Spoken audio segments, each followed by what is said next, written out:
Here are 7 cases of people who took revenge too far. You never know what people are capable of doing once they've been hurt or lose someone they love.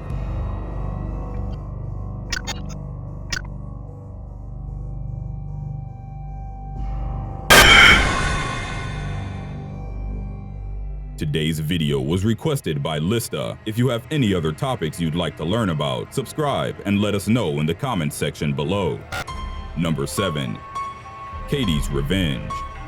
After Anthony Ray Stockelman pled guilty to the abduction, molestation, and murder of 10-year-old Caitlin Katie Coleman, he was sentenced to life in prison. The 4th grader's body was discovered on the 30th of January, 2005, floating in a creek between Louisville and Indianapolis, approximately 15 miles from her Crawfordsville home. DNA evidence recovered from the victim's body and from a cigarette which had been found nearby linked Stockelman to the crime, and he was arrested for molestation on the 6th of April 2005. Even though the DNA evidence against the 39-year-old man was compelling, he entered a plea bargain in which the death penalty would be dropped in exchange for him pleading guilty to the molestation and murder of Katie Coleman. Prosecutors had told the media that this was done so that the girl's family might get closure faster. Stockelman ultimately received a sentence of life in prison. 22-year-old Jared Harris was imprisoned in 2000 following a burglary charge. 7 years had already been added to his initial 20 sentence for breaking prison rules before he was transferred to the same prison wing as Stockelman. What the authorities did not know at the time was that Harris was Katie Coleman's cousin.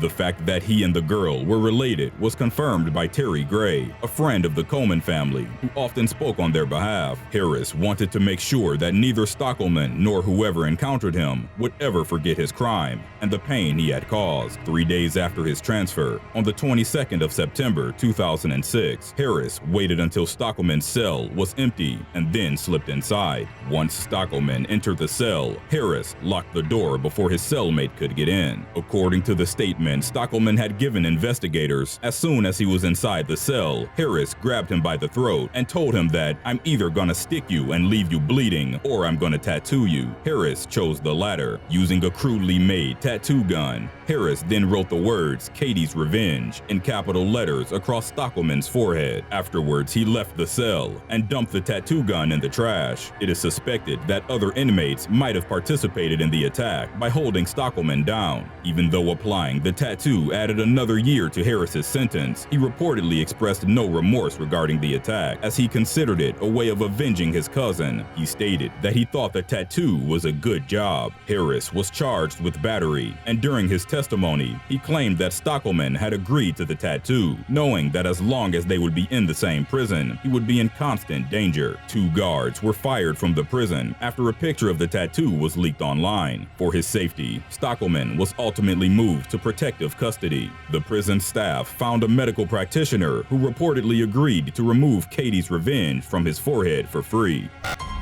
Number 6. The Mistress Killer.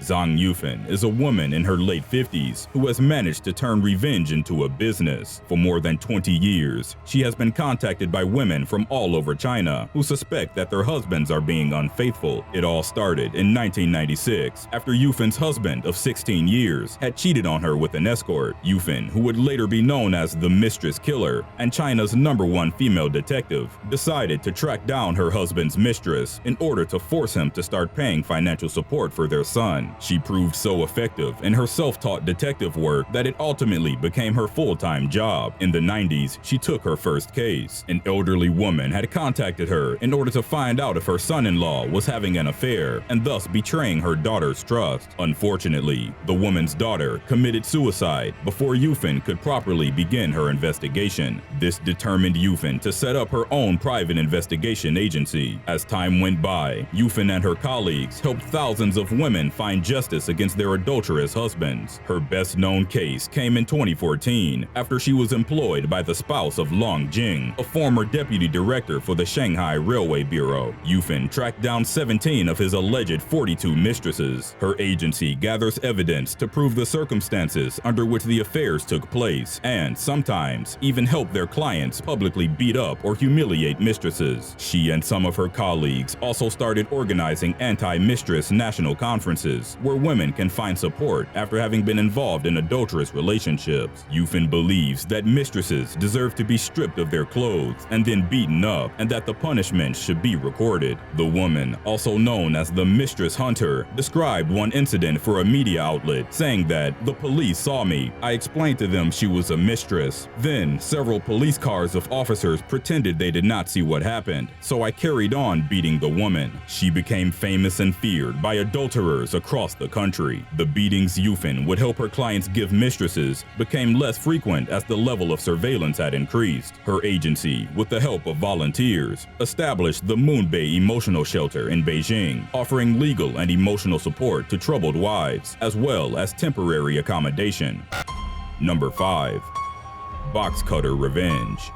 35-year-old Bonita Lynn Vela pled guilty to criminal confinement and battery after she was arrested for cutting a teenager's genitalia with a box cutter. The young man she attacked was her daughter's 18-year-old boyfriend. Vela believed that he had molested her 2-year-old son. On December 28, 2013, Vela, along with 2 other people, held the teenager for over 3 hours in one of her neighbor's mobile home. At the time, Vela was under the influence of marijuana and possibly other drugs, which, according to investigators, she was unsure she had taken. Enraged, Vela had told one of her friends to bring her the young man around 3 a.m. By the victim's own account, for the next 3 hours or more, Vela threatened that she would have him killed if he did not admit to molesting her toddler. The 18-year-old adamantly and repeatedly denied her accusations, which only infuriated Vela even further. She told the victim that her friends would tie him to a tree, shoot him in the head, and then leave his body for the animals to eat. Despite the victim's repeated pleas, Vela was set on enacting her revenge. According to the teenager, as Vela's 2 friends were holding him down, he was given an ultimatum: either be killed or allow the woman to cut his genitalia. She reportedly told him that if he truly had nothing to hide, he would let her cut his genitalia. The 35-year-old woman used a box cutter to cut into the victim's penis, while one of her accomplices filmed the gruesome moment. The police report stated that the woman wanted to scar his genitalia so that every time the teenager had sex, he would be reminded of what he had done to her son. The victim was then released and told to never return to the trailer park where Vela and her family lived. He was taken to the hospital, where doctors discovered that he had a deep cut on his penis. Vela was subsequently arrested. She told the authorities that she had never actually meant to hurt her daughter's boyfriend and that she only wanted to scare him. Because she had pled guilty, she was not given any prison time. Instead, she was sentenced to 6 months probation and 10 months of wearing an ankle monitor. After her sentencing was complete, the police expressed their intention of launching an investigation into the alleged molestation of her toddler.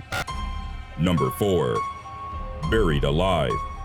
17-year-old Santos Ramos was buried alive by the villagers of a small town in Bolivia located near the Colchaca municipality in the district of Potosi. The villagers were dispatching their brand of indigenous justice. In 2009, Evo Morales, Bolivia's first indigenous president, initiated a law which extended the reach and institutional recognition of indigenous justice. In some cases, however, the manner in which justice was enforced greatly differed from the legal systems in the West. It would seem that the inhabitants of several villages had interpreted this as an opportunity to take the law into their own hands. Because of the corruption that is present within Bolivia's justice system, indigenous communities often opt for policing themselves. In the city of El Alto, an angry mob lynched a Bolivian police officer in 2013 after he had been confused with a thief. People belonging to the indigenous community of Quechua and Tres Cruces were involved in the stoning of one man and the burning of his accomplice after the 2 had stolen a man's car and killed the driver. According to members of the police force, lynchings are not an uncommon occurrence in Bolivia. Santos Ramos was buried alive by members of his own community after the police cited him as the main suspect in the rape and murder of 35-year-old Leandra Arias Yanco. The manner in which the live burial took place is gruesome and bears a similarity to vigilante justice. It involved a mob formed by almost 200 of the small village's inhabitants. Some of them had blocked the streets so that the police would not interfere with what they perceived was justice being dealt. According to a reporter from an indigenous radio station who chose to remain anonymous, Santos Ramos was bound and brought to Leandra Yanco's funeral. The mourners then threw the 17-year-old into his alleged victim's grave and filled it up with earth. Number 3. Alam Khan.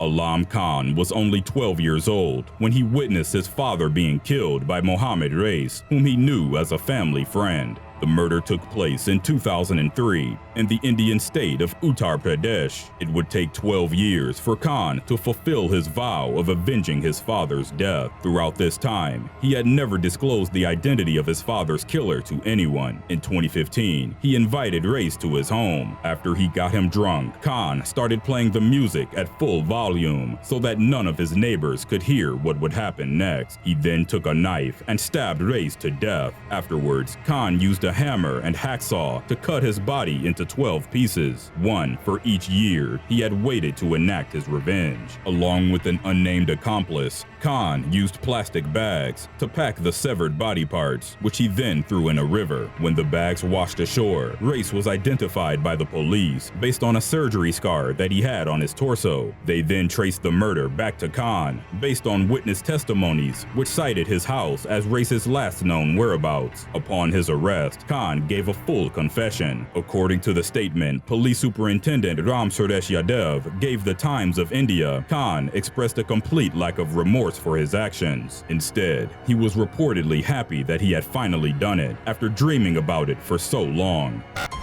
Number 2. The murder of Akul Yadav.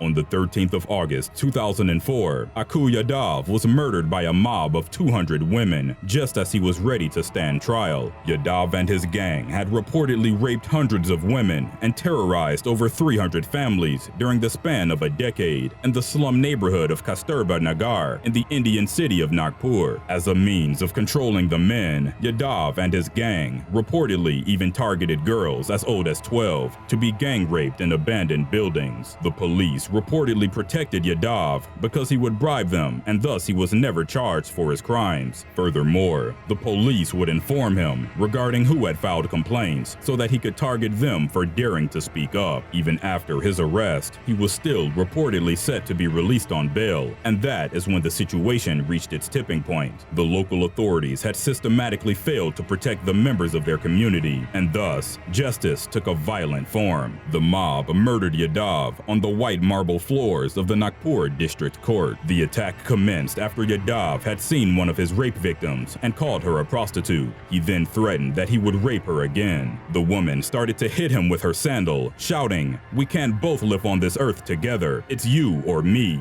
That was the call to arms that the mob, formed of over 200 women who had come to witness Yadav's hearing, had been waiting for. It would take 15 minutes for the massive crowd to make an example of Yadav that would forever live in Nagpur's history. Armed with vegetable knives and chili powder, they charged at him. Some threw stones and chili powder at his face. One of his alleged victims used a kitchen knife to hack off his penis. In the end, Yadav was stabbed over 70 times. Despite a number of initial arrests, none of the women were convicted for the murder. In a gesture of solidarity, all of the women from the Nagar slum had taken responsibility for the killing. The mob received support from prominent lawyers who acknowledged that throughout the years, their pleas had been ignored. Moreover, some of the women had even been told the rapes had been their fault. Justice Bao Vahane congratulated the women for the killing, believing it was the only course of action they had left after they had been failed by local authorities time and time again. Number 1. The ISIS baby bomb.